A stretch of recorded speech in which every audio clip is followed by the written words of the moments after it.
బైబిల్లో ఒక వ్యక్తి ఉన్నాడండి. ఆ వ్యక్తిని చూసి దేవుడు సంతోషించడం కాదు, గర్వించేటట ఒక వ్యక్తిని చూసి.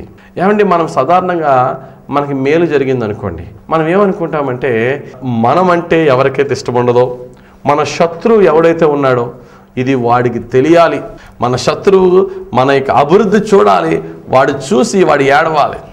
దేవాతి దేవుడైన యెహోవా హృదయంలో ఒకసారి ఆ ఆలోచన కలిగింది. ఏంటంటే, దేవునికి ప్రధానమైన శత్రువు, ఏకైక శత్రువు ఎవరంటే శాటన్, సాతానుడు.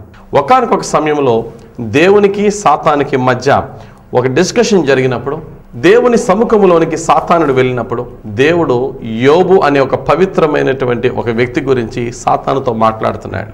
యోబు గురించి సాతానుడు యెహోవా దగ్గర ఎత్తలేదు, యెహోవాయే యోబు గురించి సాతాను దగ్గర ఎత్తాడు. నా కుమారుడైన యోబుని చూసావా? మన భాషలో చెప్పాలంటే, ఈ తండ్రి తన కుమారుడి నిమిత్తం కాలు రగరేస్తున్నాడు. మనం ఎప్పుడు కాలు రగరేస్తాం, మనం ఎప్పుడు ఘనంగా గర్వంగా ఉంటామంటే, ఈ భూమి మీద ఉన్న వారిలో అపవిత్రతతోనూ పాపంతో నింపబడిన పనికిమాలిన ఎంతోమంది ఉన్నప్పటికీ కూడా నీతిమంతుడైన ఒక యోబు గురించి మాత్రమే దేవుడైన యెహోవా తన శత్రువు అయినటువంటి సాతాను దగ్గర గర్వంగా చెప్పుకుంటున్నాడు, నా కుమారుడైన యోబుని చూసావా?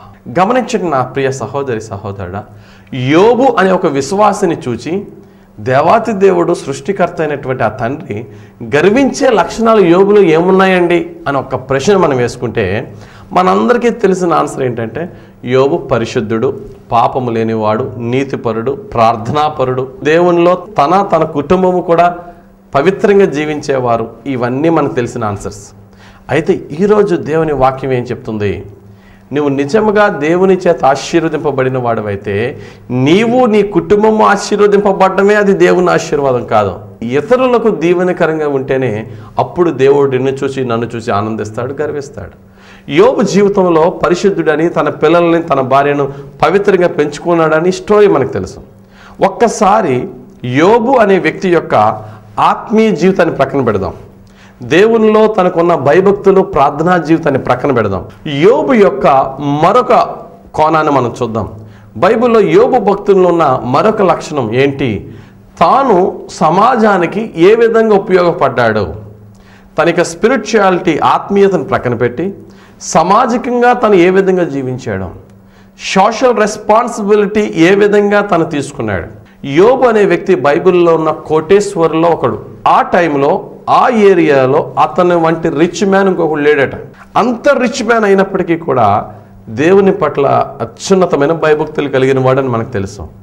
అంత దైవ భయం, అంత డబ్బు ఉండి కూడా ఆయనలో ఉన్న మరొక కోణం ఏంటంటే, తాను నివసిస్తున్న ఏరియాలో ఉన్న ప్రజల పట్ల సోషల్ రెస్పాన్సిబిలిటీ, సామాజిక బాధ్యత. తాను కోటేశ్వరుడే, కానీ అదే ఏరియాలో ఉన్న పేదల పట్ల, దిక్కులేని వారి పట్ల, దరిద్రుల పట్ల, విధవరాండ్ర పట్ల, స్ట్రేంజర్స్, ఏ దిక్కు లేని వారి పట్ల ఎలా ప్రవర్తించాడు అనేది ఒకసారి మనం చూస్తే, అందుకునేనా దేవుడు ఇన్ని కోట్ల మంది ప్రజల్లో ఇతన్ని చూసి గర్వించాడు, ఇతన్ని అంత గొప్పగా దీవించాడు అని మనకు అర్థమవుతుంది. ఈరోజు ఈ వాక్యం ద్వారా దేవుడు చెప్పే మాట ఏంటంటే, నిజమైన అబ్రహాం ఆశీర్వాదం అంటే ఏంటి? నేను దీవింపబడాలా, అంతేకాదు నా ద్వారా చుట్టుపక్కల వాళ్ళు దీవింపబడాలా. హదస్సాగా 10 మందికి సువాసనిస్తే, ఎస్తేరుగా స్టార్గా చేసి కొన్ని లక్షల మందికి సహాయకరంగా దేవుడు మనల్ని పెడతాడు.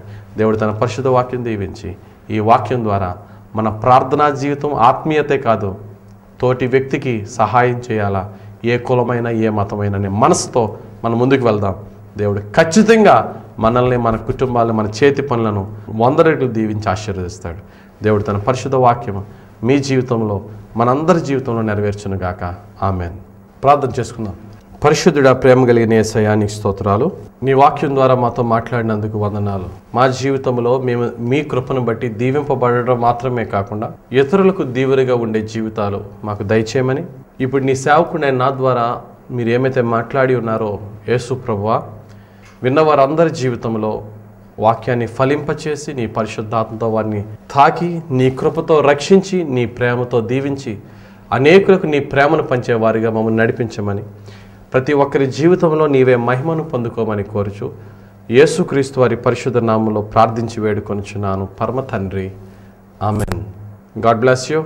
దేవుడు మిమ్మల్ని ఆయన సేవలో వాడుకొనుగాక. బాయ్.